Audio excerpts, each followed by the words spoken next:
Fala galera, no vídeo de hoje eu vou contar pra vocês por que eu não vendo peças de R$20. Gente, eu preparei esse conteúdo com muito carinho, o conteúdo tá muito top. Então se vocês já gostaram do tema desse vídeo, dá um joinha. Não se esquece de se inscrever aqui no canal, que eu tô preparando assim, cada vídeo, gente, que aguardem.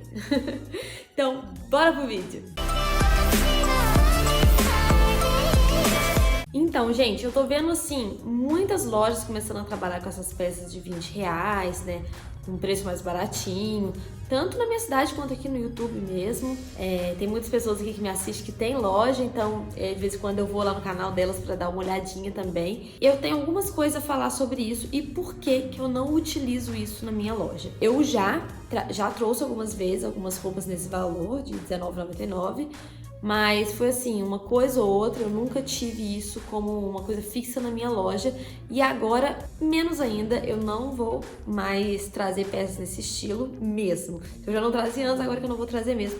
E eu vou contar pra vocês o porquê. Um dos primeiros motivos é porque comprar por 10 e vender por 20, gente, é um erro de precificação tão grande, mas tão grande. Não sei se vocês viram, mas eu já fiz um vídeo sobre erros ao precificar seus produtos. Eu vou deixar aqui nos cards pra vocês.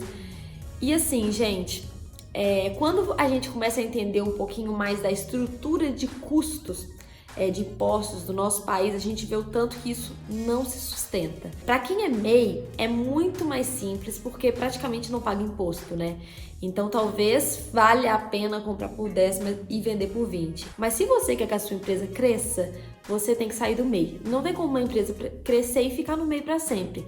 E eu falei muito sobre isso nesse vídeo que eu contei para vocês, de como eu errei na hora de precificar meus produtos, porque eu comecei como MEI e colocava uma margem muito baixinha, e hoje que eu pago Simples Nacional, eu pago muito caro de imposto, meu time de funcionários aumentou, tudo aumentou, gente, e a minha margem não suporta mais essa margem que eu colocava antes, né, esse valor. E vocês têm que ter essa consciência na hora de começar o negócio de vocês. Se vocês começam nessa coisa de vender por 10, de comprar por 10 e vender por 20, quer fazer isso no princípio, né, pra chamar cliente e tudo mais, beleza, provavelmente vai funcionar, você vai conseguir chamar cliente, porque essa coisa de preço baixo mexe com a cabeça das pessoas, né? Só que depois de um tempo, você vai ter acostumado o seu cliente a comprar peças nesse valor. E aí vai ser muito difícil você desacostumar. Então, o primeiro motivo é esse, gente, porque é um erro de precificação muito grande. Por exemplo, essas peças de R$20, as pessoas gostam muito de comprar para dar de presente, não é? E, gente, pensa bem, se você vende por 20, você compra por 10, a embalagem de presente geralmente é uma embalagem mais cara, que você vai colocar uma embalagem de papel, personalizada e tudo mais. Não que todo mundo utilize dessa forma, mas a maioria das lojas tem essa embalagem de papel, né? Essa embalagem é muito cara, gente. Coloca aí uns R$2 no mínimo por uma embalagem dessa. Então, se o seu lucro bruto, né, bem bruto mesmo, era de R$10, você já caiu para 8.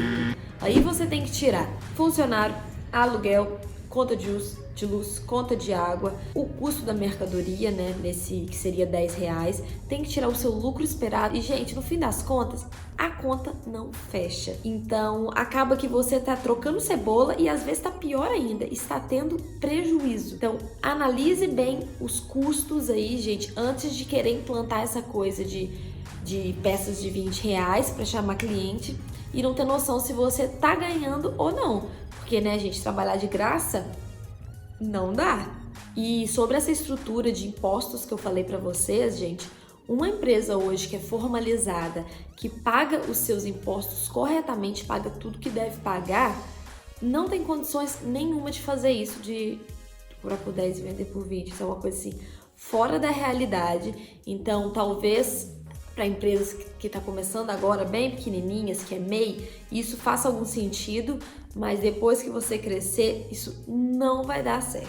O que você pode pensar na loja de vocês é utilizar uma estratégia de isca e anzol. Como que funciona isso? Você capta o cliente oferecendo um produto isca, que no caso seria essas peças baratinhas, e você pesca ele para ele consumir os seus produtos que é anzol, que são aqueles produtos que você tem uma margem um pouco maior. Só que essa estratégia funciona sem dúvidas alguma, só que com o tempo, gente, toma cuidado para o foco da sua loja não ser só essas peças de R$20, porque aí isso vai ser o produto principal da sua loja, vai ser um produto que tem uma margem super baixa.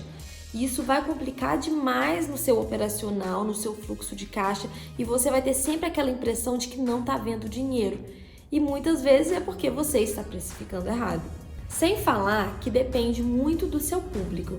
Se, por exemplo, você coloca essas peças aí de R$20 para vender na sua loja e os seus outros produtos, que são os produtos que você realmente ganha, porque esses praticamente saem no 0 a 0, você tem uns produtos ali um pouco mais caros. Você acha que esse cliente que você está atraindo pela peça de R$20 vai consumir esse seu produto mais caro? Tem chances de acontecer sim, mas tem muitas chances de dar errado quando o seu público não combinar com esse tipo de estratégia.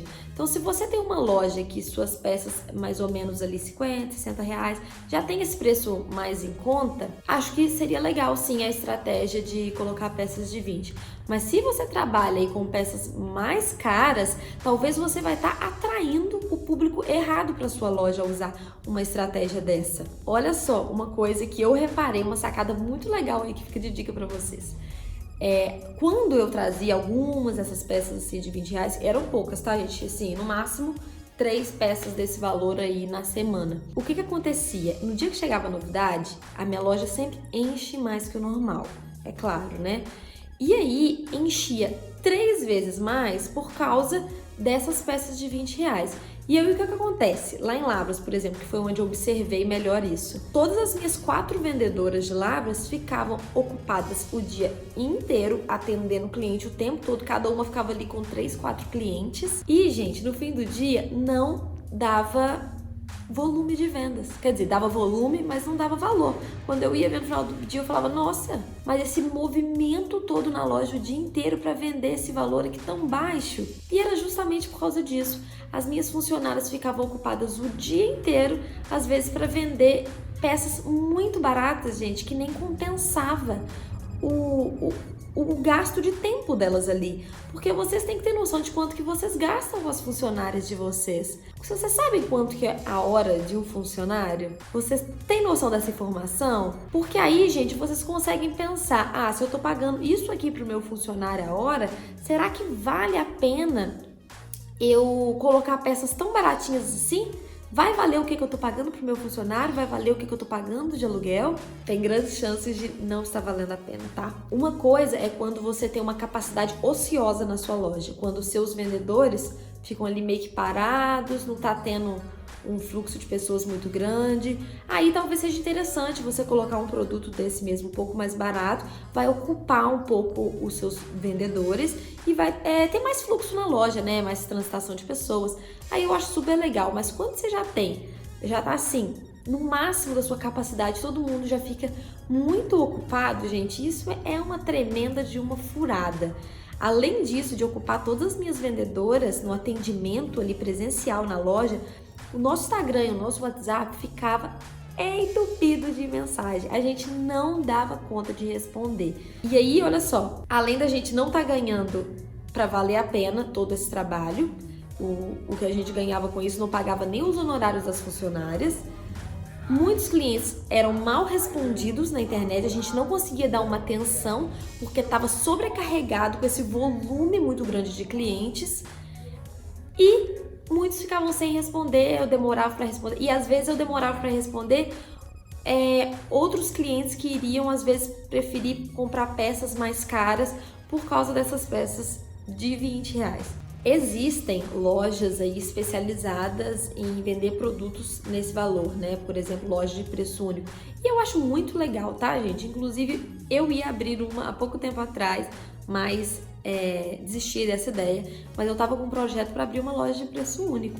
E aí tudo bem, porque é uma estratégia completamente diferente. A loja meio que tem que se vender, os produtos têm que se vender sozinhos. Não pode ter que depender muito do vendedor para vender, porque aí é aquela questão que eu falei para vocês, não vai valer a pena o que você tá pagando ali para eles. Por exemplo, lojas Renner, Hering, C&A e tal, essas lojas muito grandes, a gente praticamente se atende quando vai na loja, Porque a gente pega os produtos que a gente se interessa, coloca na sacola, vai pro provedor, não é? Praticamente eles não têm esse gasto com o vendedor para ficar ali dando toda aquela atenção pra gente.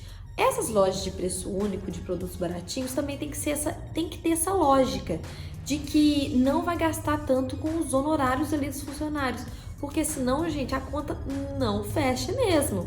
E tudo bem, eu concordo super naquela coisa de vender no volume.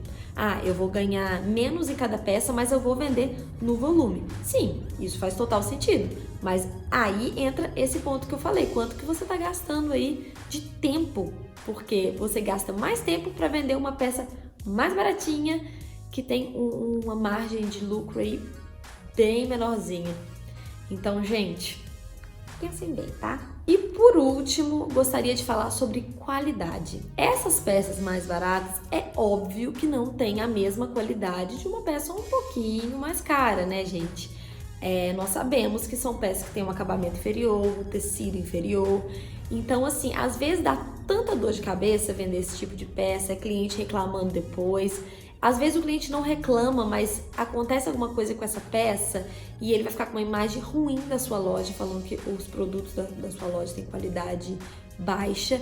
Eu falei de vários pontos negativos, que são os pontos que me fez tomar a decisão de não vender mais peças nesse valor. Falei também um pouquinho dos pontos positivos, mas pensa também a questão da reputação da sua loja.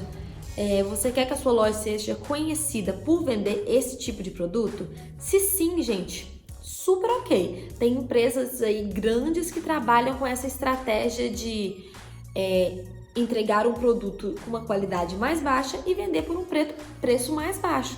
E tudo bem, isso é uma estratégia, isso não é errado.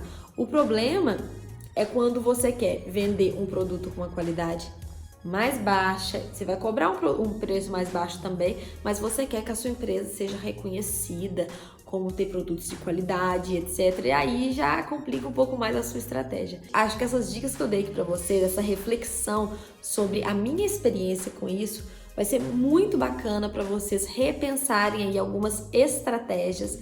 Existem outras estratégias para você atrair o cliente mesmo, brindes, de repente um desconto diferenciado. Mas eu falo disso em um próximo vídeo, porque esse assunto, gente, dá pano pra manga, viu?